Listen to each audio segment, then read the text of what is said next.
আজকে করবো আমরা কি trigonometric ratio of sum and difference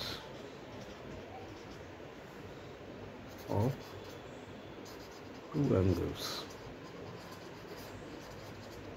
দেখো, অঙ্কের কোনো শেষ নেই। দুটো অ্যাঙ্গেল, তিনটে অ্যাঙ্গেল, হ্যানা ত্যানা, মাল্টিপ্লিকেশান, ডিভিশন, কোনো নেই, শেষ নেই। কিন্তু আমাদের যে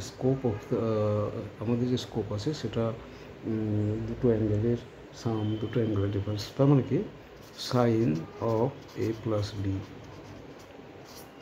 কী হবে? এগুলো কিচ্ছু না, এগুলো শুধু ফর্মুলা মুখস্থ করে রাখতে, মনে রাখতে হবে। মনে রাখার টেকনিক তোমাকে নিজেকেই বের করতে হবে যে কীভাবে মনে রাখবো।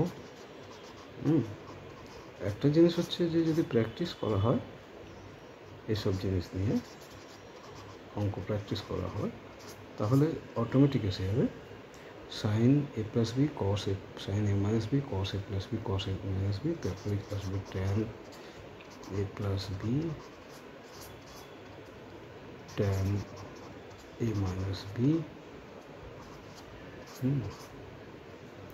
আসছে কট এ প্লাস বি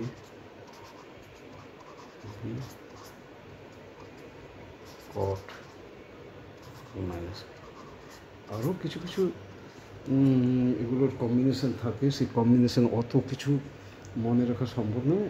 তো প্র্যাকটিস করলে মনে থেকে যাবে, না প্র্যাকটিস করলে মনে রাখা সম্ভব না। তো এগুলো প্রুফ করার দরকার হয় না, এগুলো প্রুফ তোমাদের স্কোপে নেই। তোমাদেরকে শুধু জেনে রাখতে হবে what is what. Sine A plus B মানে হচ্ছে sine A cos B, sine A cos B plus cos A sine B. তাহলে এ মাইনাস বি কী হবে? অটোমেটিক্যালি হবে সাইন এ কস বি, এটা হয়ে যাবে মাইনাস। ঠিক আছে, এইভাবেই মনে রাখবে। কস এ প্লাস বি কী হবে? কস A cos B minus sine A sine B. এটা কসের ক্ষেত্রে কি কস A cos B minus sine A sine B. এই ফারাক দেখো, sign A cos B cos A sine B, এখানে কস A cos B minus sine A sine B. তো কস A minus B কী হবে? অটোমেটিক্যালি এটা তোমার এখানে প্লাস হয়ে যাবে, cos A cos B plus sine A sine B. ঠিক আছে, এইভাবে মনে রাখতে হবে। Tan A plus B, tan A plus B কি? Tan A plus tan B by 1 minus tan A tan B. Tan A plus tan B by 1 minus. তো আমাদের এই ফর্মুলাগুলো মনে রাখার প্রসেস জেনে নিতে হবে। Sign A cos B cos A sine B, তাহলে এ মাইনাস বি হবে, শুধু মাইনাস চিহ্নটা চেঞ্জ হয়ে যাবে। Similarly cos A plus B cos A cos B minus sine A sine B, তাহলে কস এ মাইনাস বি কী হবে? না, এখানে চিহ্নটা চেঞ্জ হয়ে যাবে। Tan A plus B tan A plus tan B by 1 minus tan A tan B. এটা tan A plus B মানে ওপরে এ প্লাস বি, নিচে minus tan A tan B. Tan A minus B তাহলে কী হবে? এটা minus হয়ে যাবে, এখানে প্লাস হয়ে যাবে, right? Cot A plus B cot A cot B minus 1 by cot A plus cot B.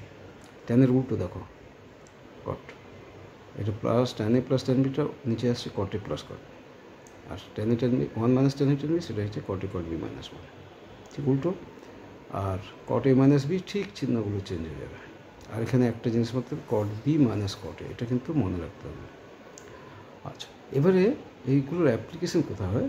ধরো এরকম একটা দিল, সাইন 63 কস 27, সাইন 63 কস 27, 63কে এ ধরলাম, কস 27কে বি ধরলাম, তাহলে এটা এ বি। এবার দেখো, sign A cos B plus cos A sine B কী আছে? কী formula? Sign A cos B plus cos A sine B, sine A plus B, sine A plus B. তাহলে আমরা করবো কি? এইরকম দেখলেই যখন দেখবে যোগ করলে একটা, আমরা যে অ্যাঙ্গেলের ভ্যালু জানি, যোগ করলে সেটা পাচ্ছি, তাহলে আমরা যোগের কোনো ফর্মুলা দেখব। তো সাইন 63 প্লাস 27 মানে সাইন 90 = 1। এবারে এটা আরেকটা এক্সাম্পল দেখো, ট্যান 47 ট্যান 43, দেখো যোগ করো 90, তাহলে এটা ট্যান এ প্লাস বি হবে, এ প্লাস বি হবে, তাই এটার ফর্মুলা তাই। তো tan 90 হচ্ছে ইনফাইনাইট, 1/0 ইনফাইনাইট। এইবারে দেখো এটা একটা অন্যরকম, cos 68 cos 8 এগুলো এ বি যোগ করলে কত হচ্ছে 76। 76-এর আমরা কোনো ভ্যালু জানি না, কিন্তু বিয়োগ করো না 60, তাহলে এটা মাইনাস বির কোনো ফর্মুলা হবে, cos a cos b plus sin a sin b, তার মানে cos a minus B, cos a cos b plus sin a sin b, তাহলে cos a minus B, cos a minus B cos 60 half. এইভাবে অঙ্ক করতে করতে হয়ে যাবে। এগুলো কিছু না, এগুলো একটা প্র্যাকটিস করতে হবে, আর প্র্যাকটিস করার পরেই এগুলো এসে যাবে। তো এর বেশি আর এই চ্যাপ্টার এই তোমার সাম অ্যান্ড ডিফারেন্স অফ অ্যাঙ্গেলসের আর বিশেষ কিছু নেই, শুধু ফর্মুলা মনে রাখো। ঠিক আছে, ওকে।